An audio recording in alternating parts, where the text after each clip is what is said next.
పిల్లలు పేరెంట్స్ మెచ్చిన university Sankalchand Patel university Gujarat. Hi doctor Malvika గారు, ఎలా ఉన్నారు? హాయ్ లాస్య గారు, ఐఎమ్ రియలీ గుడ్. మీరు ఎలా ఉన్నారు? I'm good too so after long time. Yes. So first question ఏంటంటే, చాలామంది మనం ఇప్పటికీ ఇంకా మొహమాట పడుతున్నారా అంటే విజనల్ హెల్త్ గురించి, హైజీన్ గురించి అండ్ ఇంటిమేసీ గురించి, సెక్షువల్ ఇంటిమేసీ గురించి ఇంకా జంకుతూ ఉన్నారా అంటే they are not opening up ఇంత మోడర్న్ సొసైటీలో కూడా? సో బట్ ఐ ఫీల్ ఆ ఇంటిమేట్ హెల్త్ ట్యాబు అయితే ఇంకా ఉంది. ఇంకా మనం ఎంత ఓపెన్గా డిస్కస్ చేయాలనుకుంటామో లేడీస్ని అంత ఓపెన్గా డిస్కస్ చేయట్లేదు.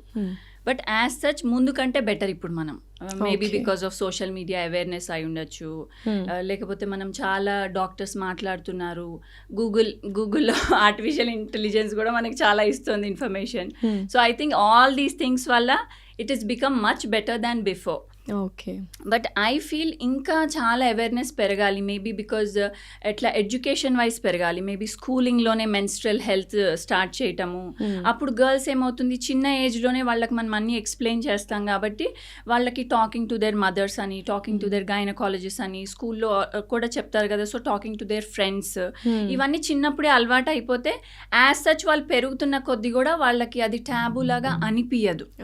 వాళ్ళకి బాగానే సర్లే ఇది మాట్లాడుకోవచ్చు అన్నట్టు అన్న ఫీల్, అంటే నార్మలైజ్ అయిపోతుంది ఒక టాపిక్ డిస్కషన్ అనేది.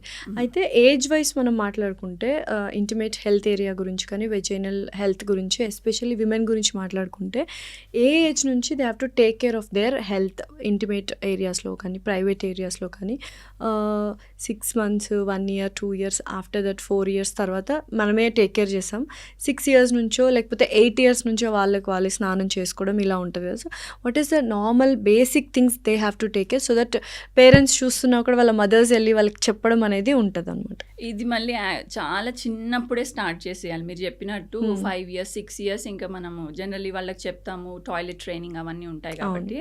సో అప్పుడే అట్లీస్ట్ ప్యాంటీ చేంజ్ వరకు చెప్పాలి. సో దట్ ఇప్పుడు ప్యాంటీ తడిచిపోయింది, కొన్నిసార్లు దే లీక్ యూరిన్, ఇంకా చిన్నపిల్లలు కదా. So some times they leak urine అన్నప్పుడు ప్యాంటీ వెళ్ళి చేంజ్ చేసుకోవాలి. It's okay. మనం ఇప్పుడు ఏమంత కంగారు పెట్టకూడదు వాళ్ళని. But it's healthy only. But panty change చేసుకున్నాం. అలాగా వెట్ ప్యాంటీతో ఎక్కువ టైం ఉండకూడదు.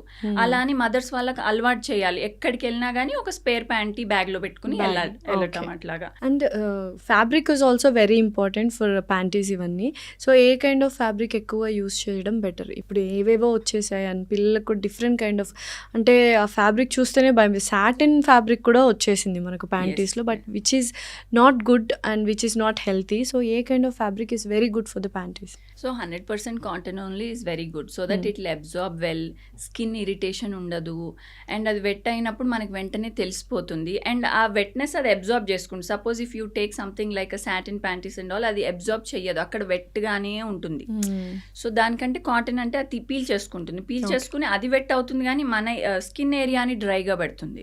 So it's always advisable to take 100% light coloured కూడా అంటారు, లైట్ కలర్డ్ బ్రీదబుల్ ప్యాంటీస్. అంటే కలర్స్ లో కలర్స్ ఎందుకు థిక్ కలర్స్, లైట్, ఈ కలర్ డిఫరెన్సెస్ కూడా ఉన్నాయి. లైట్ కలర్ ఇస్ గుడ్ అంటాం. అవునా? ఎందుకు? దానికి ఏమైనా పర్టికులర్ సైంటిఫిక్ రీజన్ ఏమైనా? I don't know, but as such colored అనుకోండి, you use artificial colors on the panties and all కదా.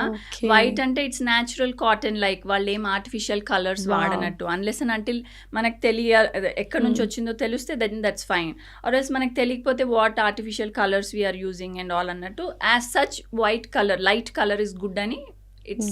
అండ్ వైట్ కలర్ అసలు ఫస్ట్ ఆఫ్ ఆల్ వాడరు, ఎందుకంటే యూజువల్గా వైట్ కలర్స్ ప్రిఫర్ చేయరు కదా. బట్ వైట్ కలరే safe actual. So before menarche time వరకు కిడ్స్కి లైట్ కలర్సే బెటర్, బికాజ్ వాళ్ళు ఇంకా young kids. After menarche also వాళ్ళకి 2 sets ఆఫ్ కలర్స్ ఉండాలి వాళ్ళ వార్డ్రోబ్లో. So dark colours when they are having periods అట్లాగా they are more comfortable with dark colours. Light colours ఏమో when they don't have periods. అట్లా అది జస్ట్ ఇట్స్ టైప్ ఆఫ్ వాళ్ళది. So initial స్టేజెస్లో menstrual cycle start అయినప్పుడు a kind of pods కానీ ఇవి కానీ మనం యూస్ చేయొచ్చు? అండ్ ఇందాక నేను అన్నట్టు ట్యాంపూన్స్ అండ్ మినిస్ట్రల్ కప్స్ ఏవి సేఫ్ అసలు? Starting few years I think ఇప్పుడు right now we are getting biodegradable sanitary pads. Okay. So normal ప్యాడ్స్లో there might be more content of plastic అని అంటాము. So they take years, like hundreds of years to disintegrate. And obviously మనది ఒక period అంటే అది almost 5 days, అంటే per day at least 2 or 3 pads తీసుకుంటే కూడా అక్కడే మనకి ఎన్ని pods, 10 pads to 15 pads per cycle. ఇది బేర్ మినిమం ఫ్లో ఉంటే అంత నిజంగానే పర్ డేకి 2 or 3 ప్యాడ్స్ మాత్రమే వాడుతున్నామా మనము? మాక్సిమం పీపుల్కి ఎట్లా ఉంటుందంటే 2 days హెవీ ఫ్లో, అవును, మిగిలిన డేస్ కొంచెం లైటర్ ఫ్లో, తర్వాత స్పాటింగ్ అట్లా ఉంటుంది. అందరికి heavy flow for all 5 days ఉండకపోవచ్చు. ఉంటే కూడా స్టార్టింగ్ లో కొన్ని సైకిల్స్ ఉండి తర్వాత హార్మోన్స్ ఆటో సెట్ అయిపోతాయి. సో ఎన్ని అవర్స్కి ఒకసారి మనం చేంజ్ చేయాలి in first 2 days of heavy bleeding? Heavy bleeding ఉన్నప్పుడు కంగారు పడాల్సింది ఏం లేదు, బికాస్ ప్యాడ్ సోక్ అయిపోతుంది. సో వాళ్ళు చేంజ్ చేసేస్తారు. బట్ లైట్ పీరియడ్ ఉన్నప్పుడు వాళ్ళు మర్చిపోతారు, ఎందుకంటే ప్యాడ్ మొత్తం ఫిల్ అవ్వదు కదా. సో అలాగా 12 గంటలు కూడా ఉంచేసుకోవచ్చు. యా, మళ్ళీ దాంతో అదంతా డ్రైడ్ అప్ మెన్స్ట్రల్ బ్లడ్ కదా, సో దానికి స్కిన్ ఇరిటేషన్ వచ్చి ర్యాష్ వచ్చి ఇట్లా రావచ్చు. So once in every 6 hours మార్చుకోవటం ఈజ్ వెరీ ఐడియల్. సో ట్యాంపాన్స్ లాంటివి అంటే వీ హ్యావ్ టు డిసైడ్. మరి ట్యాంపాన్స్ జనరల్గా వెకేషన్స్కి వెళ్ళినప్పుడు, పోనీ స్విమ్మింగ్ చేస్తున్నప్పుడు, అలా కొంతమంది kids are active in to sports. So వాళ్ళు మోస్ట్లీ అలాంటివి చూసుకుంటారు, because they are more swimming friendly, vacation friendly. లేకపోతే స్టార్టింగ్ ఫ్యూ ఇయర్స్ అందరికి బయోడిగ్రేడబుల్ నార్మల్ ప్యాడ్స్ అలవాటు చేయటమే better. Later on in their life they can, అంటే once they are mentally ready, emotionally ready, they can pick మాకు menstrual cup కావాలా, అట్లా they can pick. Because obviously menstrual cup is good, silicone based కదా. ఒకటే cup ఇట్లా ఇన్ని 15 pads 20 pads వాడకుండా ఒకటే కప్పు 10 ఏళ్ల దాకా కూడా వాడేయచ్చు. And what are the cleaning procedure? Sterilization ఎలా చేయాలా మెన్స్ట్రల్ కప్? యాక్చువల్లీ అయితే జస్ట్ హాట్ వాటర్లో స్టెరిలైజ్ చేయొచ్చు, బట్ మనకి స్టెరిలైజర్స్ కూడా దొరుకుతాయి. మెన్స్ట్రల్ కప్ స్టెరిలైజర్స్ చిన్నవి ఉంటాయి, మనము బాత్రూంలో పెట్టుకుని దాంట్లో జస్ట్ ఆఫ్టర్ యూజ్ స్టెరిలైజ్ చేయటం, నాట్ బిఫోర్ యూజ్ కూడా కాదు. మనం వాష్ చేసేసి ఆఫ్టర్ యూజ్ స్టెరిలైజ్ చేసి you can just pack it in, వాళ్ళు కాటన్ బ్యాగ్స్ అట్లా ఇస్తారు, దాంట్లో పెట్టేయడమే డ్రై అయినాక. అండ్ ప్రతిసారి తీసినప్పుడు స్టెరిలైజ్ చేయని అవసరం లేదు. మొత్తం పీరియడ్ అంతా అయిపోయాక ఒక్కసారి స్టెరిలైజ్ చేసి బ్యాగ్లో పెట్టేస్తే సరిపోతుంది. ఫస్ట్ మెన్స్ట్రల్ సైకిల్ స్టార్ట్ అయిన తర్వాత నిజంగా కామన్ మిస్టేక్స్ చేసేది ఏంటి? అండ్ ఇప్పటికి కూడా చాలామంది like we use pads use చేస్తాము, అండ్ ఆ సింథటిక్ ఫ్యాబ్రిక్ ఉంటుంది ఆ ప్యాడ్స్లో కూడా. ఇప్పుడు మెన్స్ట్రల్ కప్స్ వచ్చేసాయి. So which one is better? And once menstrual cycle start అయిన తర్వాత ఎటువంటి వెజైనల్ హెల్త్ వాళ్ళు టేక్ కేర్ చేయాలి? సో ఫస్ట్గా పిల్లలు కంగారు పడేది వాళ్ళకి తెలియకుండా మెన్స్ట్రేషన్ అయిపోవటం. సో వాళ్ళు ఆల్వేస్ అవేర్గా ఉండాలి. మెన్స్ట్రల్ సైకిల్ అనేది, మెనార్కీ అనేది వాళ్ళకి ముందుగానే తెలిసి ఉండాలి. ఏజ్ నుంచి మనం చెప్పాలి, ఆ ఎడ్యుకేషన్ ఏజ్ నుంచి వాళ్ళకి ఇవ్వాలి. So I think actual ideal time for menarche right now అంటే 12 years అరౌండ్ ఉంటే మంచిదండి. బికాజ్ అప్పటికి మెంటల్లీ కూడా వాళ్ళు మెచ్యూర్డ్గా ఉంటారు టు హ్యాండిల్ ఇట్. మరి యంగ్ గర్ల్స్లోకి వస్తే it's not good. But pre mature menarche కూడా ఈ మధ్యన కొంచెం బాగానే వింటున్నాం కాబట్టి. సో అందుకనే 9 years నుంచే, 8-9 years నుంచే వాళ్ళకి చిన్నగా తెలిసి ఉండాలి. అంటే ఎలా చెప్పాలి? బీయింగ్ అ మదర్ ఎలా వాళ్ళకి చెప్తే బెటర్ అంటారు? సో ఫస్ట్ ఇంట్రడక్షన్ మదరే స్టార్ట్ చేయాలి, తర్వాతే స్కూల్. బికాస్ స్కూల్లో కూడా వాళ్ళు వింటారు కానీ షైగా ఉంటారు. వాళ్ళకి మదర్కి అయితే చిన్న చిన్న డౌట్స్ కూడా అడుగుతూ ఉంటారు. సో మదర్ ఫస్ట్ వాళ్ళకి చెప్పాల్సింది ఏంటంటే this is a normal phenomena. నాకు కూడా వచ్చింది, మీకు కూడా వస్తుంది ఇలాగా. అప్పుడు ఓకే మమ్మీకి కూడా ఉంది, సో ఇట్స్ ఫైన్ అన్నట్టు ఉంటారు. గర్ల్ సిబ్లింగ్స్ ఉన్నారనుకోండి, అక్కకు కూడా వచ్చింది, సో ఇప్పుడు నీ టర్న్ కాబట్టి నీకు చెప్తున్నాను అట్లా చెప్తే దే ఆర్ మెంటల్లీ కొంచెం సర్లే ఇదేదో భయపడేది కాదు, మమ్మీకి ఉంది అక్కకి ఉంది ఇప్పుడు నాకు కూడా వస్తుంది అన్నట్టు ఫస్ట్ అనుకుంటారు. చెప్పాక వాళ్ళకి తెలియాల్సిన విషయం ఇంకోటి, అది మంత్లీ వస్తుందని. లేకపోతే వాళ్ళు ఏమనుకుంటారు, ఏదో ఒకసారి వచ్చింది ఇంకా అయిపోయింది అనుకుంటారు. ఇవన్నీ షాక్ సడన్గా వాళ్ళకి చెప్పటం వల్ల. బట్ అది ఫస్ట్ అట్లా అనిపిస్తుంది, కానీ మనం ఎంత ఇన్ఫర్మేషన్ అంటే ఫస్ట్ స్టార్టింగ్ ఇన్ఫర్మేషన్ కొంచెమే ఇవ్వాలి. ఇది మన హెల్త్కి సంబంధించింది, అట్లా రావటం అనేది హెల్దీ థింగ్. అలా వచ్చింది అంటే దట్ మీన్స్ నువ్వు కరెక్ట్ హెల్త్లో ఉన్నావు అన్నట్టు. సో ఇలా చెప్పి అండ్ దాని తర్వాత న్యూట్రిషన్ మీద కూడా వాళ్ళకి అప్పుడే చెప్పి ఒక సెషన్లో అంతే చెప్పాలి. మళ్ళీ కొన్ని రోజుల తర్వాత మళ్ళీ సెకండ్ సెషన్ డిస్కషన్ ఓపెన్ చేయాలి.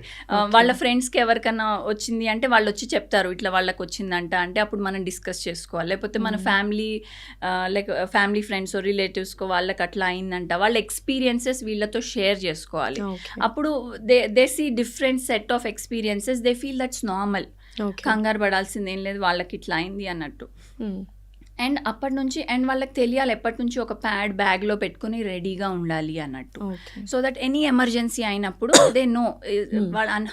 చాలా మంది పిల్లలకి స్కూల్లో అవుతుంది, ప్లే ఏరియాస్లో అవుతాయి, మెనార్కి ఎక్కడన్నా అవ్వచ్చు కదా. స్టార్టింగ్ అప్పుడు కంగారు పడకుండా ఒక స్పేర్ సెట్ ఆఫ్ డ్రెస్, ఒక స్పేర్ సెట్ ఆఫ్ ప్యాంటీ, ఒక స్పేర్ ప్యాడ్ ఇవన్నీ ఉంచి ఒక చిన్న బ్యాగ్లో పెట్టేసి వాళ్ళు బ్యాగ్లో పెట్టేసేయాలి.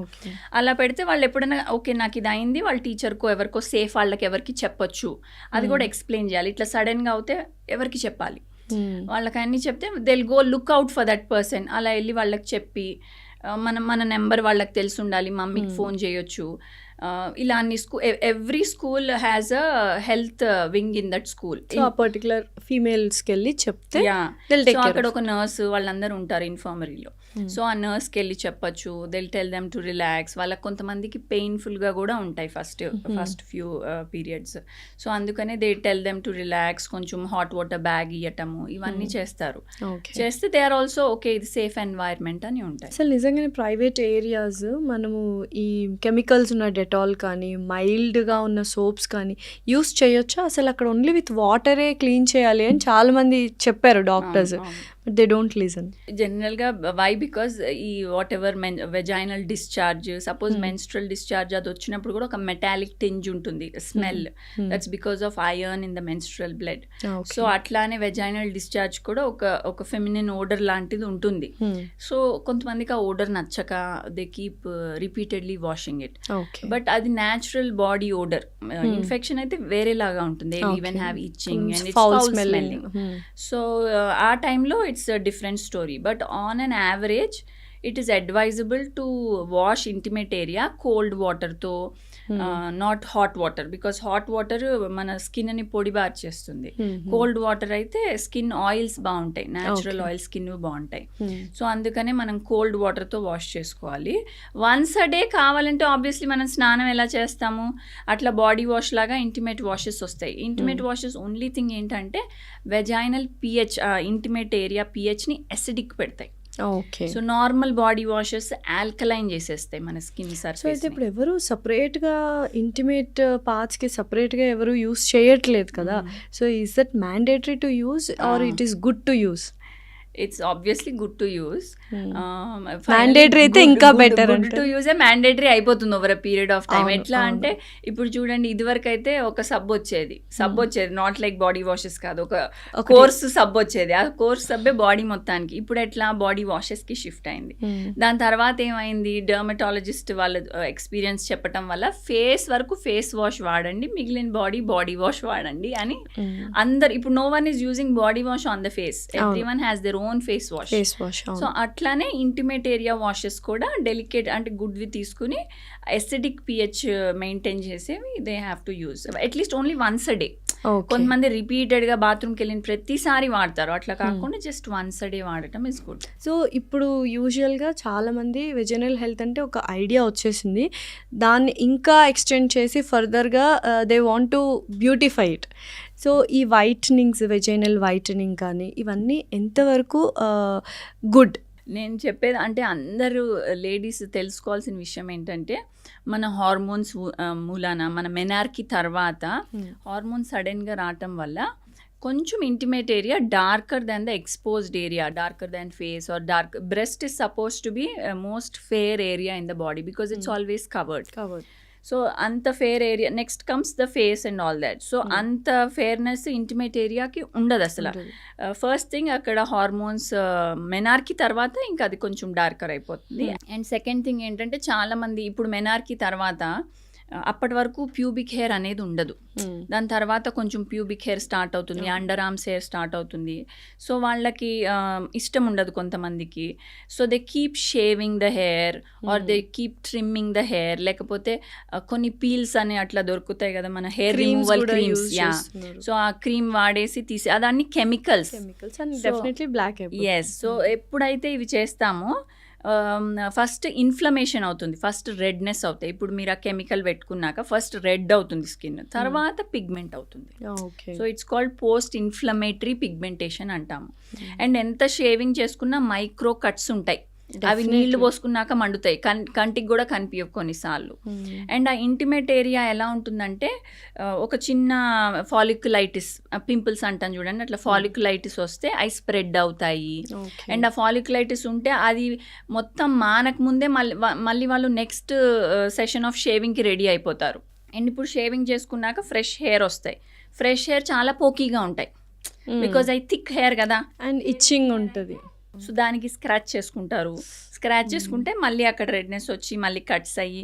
సో ఫస్ట్ దీనివల్ల over a period of time, because ఇది ఎవ్రీ మంత్లీయో ట్వైస్ అ మంత్ వాళ్ళు చేస్తూ ఉన్నారు. సో దానివల్ల over a period of time అది పిగ్మెంట్ అయిపోతుంది. సో ఫస్ట్ థింగ్ ఇలాంటివి ఆపేసేయాలి. You have to stop doing it. Either you like your hair. But pubic hair చాలా మంది ఉంచుకోరు కదా, అండ్ అగైన్ హైజీన్ ఇష్యూ కూడా ఉంటుంది. So what is the best? Hygiene is good only. As such pubic hair is suppose to stop infections and all also. Only thing you have to clean it. ఇప్పుడు ఎలా vagina clean చేసుకోకూడదు, but pubic hair clean చేయాలి. అట్లా you have to clean it లాగా. But if obviously కొంతమందికి నచ్చదు, వాళ్ళు laser hair removal is a better option. Periods hormones settle అయిపోయాక ముందే they take a call on their hair and get all these things done. వాళ్ళకి అసలు అంత పిగ్మెంటేషనే అవ్వదు. సో నేనేం చెప్తానంటే ఫస్ట్ మీ కాజ్ రిమూవ్ చేసుకోండి. ఈజ్ దట్ కాజ్, మీకు ఎందుకు పిగ్మెంటేషన్ అవుతుంది? మీరు కంటిన్యూస్గా ఈ హెయిర్ రేజర్లు వాడుతున్నారా, కెమికల్స్ పెడుతున్నారా, లేకపోతే మీకు ఏమైనా హార్మోనల్ ఇంబ్యాలెన్స్ ఉందా, పీసీఓఎస్ కానీ థైరాయిడ్ ఇష్యూస్ కానీ, దానివల్ల పిగ్మెంటేషన్ వస్తుంది. బికాస్ పీసీఓఎస్లో నెక్లో వస్తుంది pigmentation, whole body also pigmented అవుతుంది. ఇంటిమేట్ ఏరియాస్ అయితే ఇంకెక్కువ అవుతాయి.